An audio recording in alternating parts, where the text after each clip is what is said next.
சகோதரரே, ஒரு முஸ்லிம் அல்லாத சகோதரியின் சார்பாக நான் இந்த கேள்வியை கேட்கிறேன். இரண்டு மதங்களிலும் வழிபாட்டுக்குள் இருக்கும் ஒற்றுமை என்ன?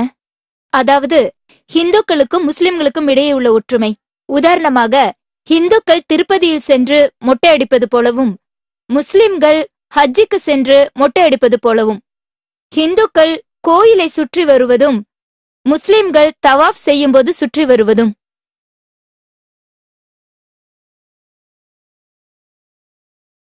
சகோதரி கேட்டுள்ள கேள்வி முஸ்லிம்கள் மற்றும் இந்துக்களின் சமய வழிபாடுகளில் காணப்படும் ஒற்றுமையின் முக்கியத்துவம் என்னவென்பது. உதாரணத்திற்கு, இந்துக்கள் புனித தலங்களுக்கு செல்லும் பொழுது மொட்டை அடிக்கிறார்கள். முஸ்லிம்களும் ஹஜ்ஜுக்கோ உம்ராவிற்கோ செல்லும் பொழுது மொட்டை அடிக்கிறார்கள். அவர்கள் கோயிலை சுற்றி வருகிறார்கள், நாங்களும் சுற்றி வருகிறோம். வழிபாட்டில் நிறைய ஒற்றுமை உள்ளன.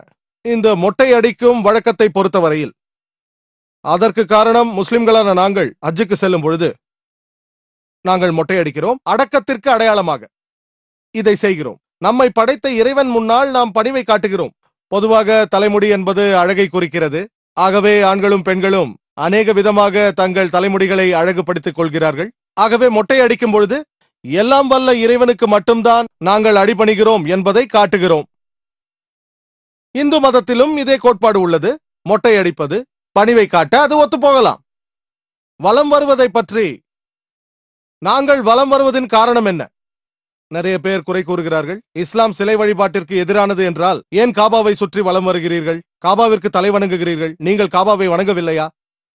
இந்துக்கள் வலம் வருகிறார்கள், அவர்கள் வணங்கவும் செய்கிறார்கள். ஆனால் இந்துக்கள் வலம் வருவதற்கும் முஸ்லிம்கள் வலம் வருவதற்கும் உள்ள வித்தியாசம் சுண்ணாம்பிற்கும் வெண்ணைக்கும் உள்ள வித்தியாசம். நாங்கள் காபாவை முன்னோக்கி தொழுவது என்பது ஒரு திசையை நோக்கி தொழ வேண்டும் என்பதற்காக. அதுதான் கிப்லா. காபா தான் கிப்லா. நாம் தொழ வேண்டும் என்றால் ஒரே திசையை நோக்கி தொழ வேண்டும். இன்று இங்கு நாம் தொழுகை செய்ய வேண்டுமானால் சிலர் வடக்கை நோக்கி தொழலாம், சிலர் தெற்கு, சிலர் கிழக்கு, சிலர் மேற்கு என்பார்கள். ஆகவே ஒற்றுமைக்காக எல்லா முஸ்லிம்களும் காபாவை நோக்கி தொழுகிறார்கள். மேற்கில் வசிப்பவர்கள் கிழக்கு நோக்கியும், கிழக்கில் இருப்பவர்கள் மேற்கு நோக்கியும், வடக்கில் இருப்பவர்கள் தெற்கு நோக்கியும், தெற்கிலிருந்து வடக்கை நோக்கியும் தொழுவார்கள். நீங்கள் உலக வரைபடத்தில் காபாவை கவனமாக பார்த்தால், முதல் உலக வரைபடத்தை 1154 அல் இத்ருசி வரைந்தார். உலக வரைபடத்தை முஸ்லிம் வரைந்த பொழுது வடதுருவம் கீழேயும் தென்துருவம் மேலேயும் காபா நடுவிலும் இருந்தது. பிறகு மேற்கத்தியர் வரைபடத்தை வரைந்த பொழுது அவர்கள் தலைகீழாக மாற்றினார்கள். வடதுருவம் மேலேயும் தென்துருவம் கீழேயும், இருப்பினும் காபா நடுவில் தான் இருந்தது. நாங்கள் காபாவை வலம் வருவதின் காரணம், அல்லாவும் இறை தூதரும் அப்படி செய்ய சொன்னதனால்தான். எனக்கு தோன்றும் அறிவுபூர்வமான காரணம், எல்லா வட்டத்திற்கும் ஒரு மையப்பகுதி உண்டு. நாம் காபாவை வலம் வரும் பொழுது எல்லாம் வல்ல இறைவன் ஒருவன் தான் என்று சாட்சி சொல்லுகிறோம். ஆனால் காபாவை வலம் வந்து விட்டு அநேக கடவுள்கள் மீது நம்பிக்கை வைத்தால் நீங்கள் தவறு செய்கிறீர்கள். வழிபாட்டை பொறுத்தவரை ஹஜ்ரத் உமர் அவர்கள் கூறியது போல சஹி புகாரியில் இடம்பெற்றுள்ளது. பாகம் 2 ஹஜ் என்னும் பாடத்தில் அவர் சொன்னார், நான் இந்த கருப்பு கல்லை முத்தமிடுகிறேன். அது எனக்கு நன்மையும் விளைவிக்காது, கேடும் விளைவிக்காது. இறை தூதர் முத்தமிட்டதால் நானும் முத்தமிடுகிறேன். ஹஜ்ரத் உமரின் இந்த கருத்து எந்த முஸ்லிமும் காபாவை வணங்குவதில்லை என்று உறுதி செய்கிறது. மேலும் என்னுடைய கருத்து என்னவென்றால், நபிகள் வாழ்ந்த காலத்தில் அவரது தோழர்கள் காபா மேல் நின்று அழைப்பொலி கொடுத்திருக்கிறார்கள். சிலை வழிபாடு செய்யும் எவருமே சிலையின் மீது ஏறி நிற்க மாட்டார்கள்.